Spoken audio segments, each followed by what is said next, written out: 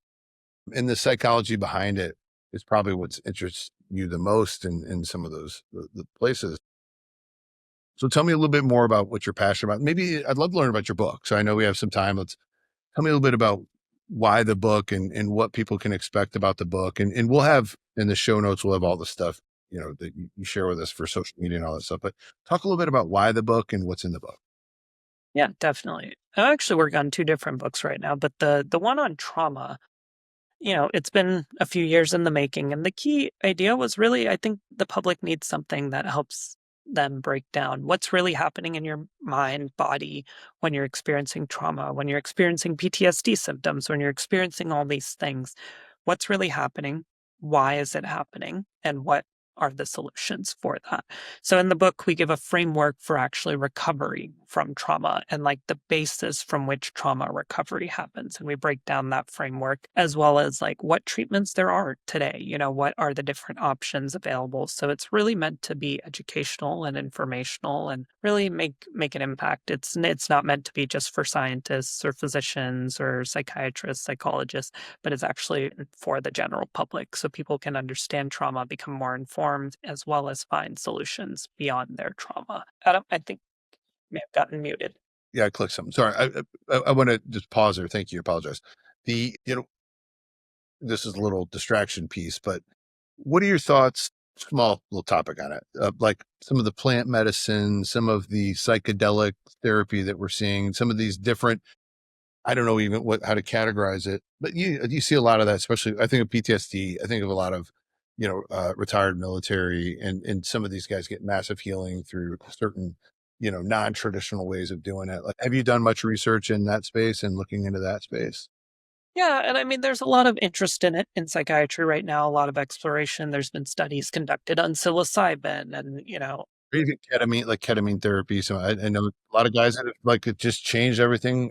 For me, I'm like, I don't know, not that I'm against it, but I don't know that need it necessarily, or I haven't felt like that's been the resort. But it's interesting. So, I talked to a lot of people that have done it and had major breakthroughs. So I'm curious if your book talks any about that or any experience that you. yeah, we do, we have a chapter on like the emerging therapies for trauma and PTSD. And, it there's caveats, right? There's definitely some risks to these, options and medications. Some of them can lead to psychosis in someone and then underlying susceptibility. They can lead to worsening of symptoms. But then there's cases where it can help.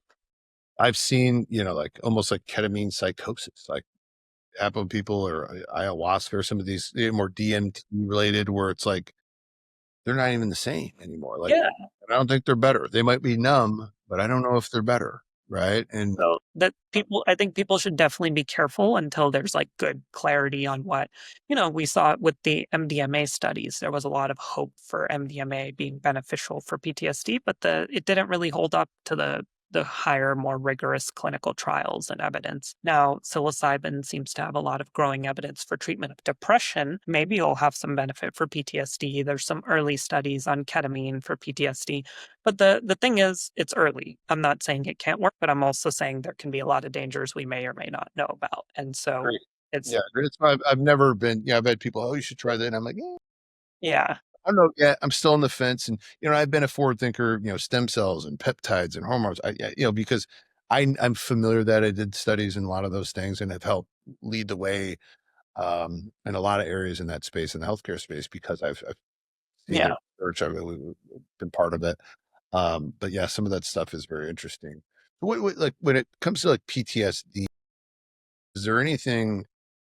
Do you think there's people that don't know they have PTSD? I mean, I'm sure there is, but like, do you think there's a large amount of people that have pretty serious or like above average PTSD that don't know it? And like, is there something they can do? Because again, it's just, I look at behavioral outcomes, right? And so it's like, you talk to the guy who's on their fifth marriage or something, and oh, my wife's are crazy. I'm like, hold on, bro. I don't think so. Maybe you make bad decisions, because some people might not realize that there's this, maybe that's trauma, but I'm curious in some of this PTSD. people might have PTSD and they don't think they do. They're like, I wasn't in the war. And I'm like, well, it's not all about being in the military to have PTSD. That's the bigger conversation that's always been told. But what are some other PTSD situations, experiences that you could share that someone could have and be like, oh, and then now they can go get treatment because before they canceled it out, right? Yeah. I mean, I've seen patients come to me with all these symptoms going on and they don't know it's PTSD, right? Sometimes we think PTSD is limited to war, rape, and like a few other major things, but there's actually a lot of things that can cause PTSD. And sometimes it's even witnessing trauma that happened to someone else that can cause it. So a lot of people do have PTSD symptoms. The PTSD, it depends on how you define it, right? Like we create criteria, but they're kind of to a degree imaginary criteria to be like, okay, this is the line of where someone has crossed over into PTSD. But that doesn't mean there's not plenty of sub-threshold PTSD or just trauma that are really impacting people's lives that, maybe don't meet a medical diagnosis criteria for PTSD. But that doesn't mean it's not affecting people. And I think today people are much more cognizant of PTSD, of trauma, and how it may be affecting their lives than just 10 years ago, 15 years ago, and definitely more than 30, 40 years ago. I mean, if, I go through the history in the book, but it's pretty crazy. Before, we used to send soldiers to war and they'd come back with all these symptoms, maybe like, oh, that's nothing. Like, they were just homesick. It was even called homesickness at some point. Like, oh, they're Be treated with alcohol. yeah, exactly. So, which seems crazy today, but like we would send like 50% of these veterans would sometimes come back with PTSD symptoms and we'd just ignore it. Yeah. It's just like, oh, the war got them, or it's, but it's like, dude, how do we help them? Exactly. Yeah. So, this is awesome. This has been such a wonderful conversation. I appreciate you for being on the show. Well, the name of your book one more time, and that's coming out. Trauma Transformed. It should be coming out in the fall of this year. I love that. I'm going to get a copy. I'm going to get a copy for my brother. He'll love your book too. That'll be something we'll talk about. We'll start a book club with your book. So Trauma Transformed, that'll be coming out, and we'll put all your social and everything in the notes for the show. I'm so grateful to have you on here. Like, it was just very, very smart guy. And you shared a lot of really cool things. Your story's so awesome. Excited for your future. You're young and ambitious, and sounds like you've made a lot of wise decisions early. And I hope you and believe you'll continue to make those. So I think there's lots of lives, that are going to be impacted by the good work. So thank you for being on the show. Thank you for having me, Adam. I really appreciate it. Awesome. All right. Well, thank you everybody for tuned in, listening to the podcast at the 1% Doctor podcast. Please like, subscribe, and share this episode, and check out all of Dr. Patel's stuff and find out all the stuff. I'm sure his book's going to be amazing. We're excited to continue to follow you and all that you do in your career. We thank you for being on the podcast. Thank you. Thanks so much for tuning in to this episode of the 1% Doctor. Please be sure to subscribe to the show where you're able to consume more podcasts, get more value, and learn more about doctors potentially just like you. Please tell a friend, review the show, and we'll see you in the next episode.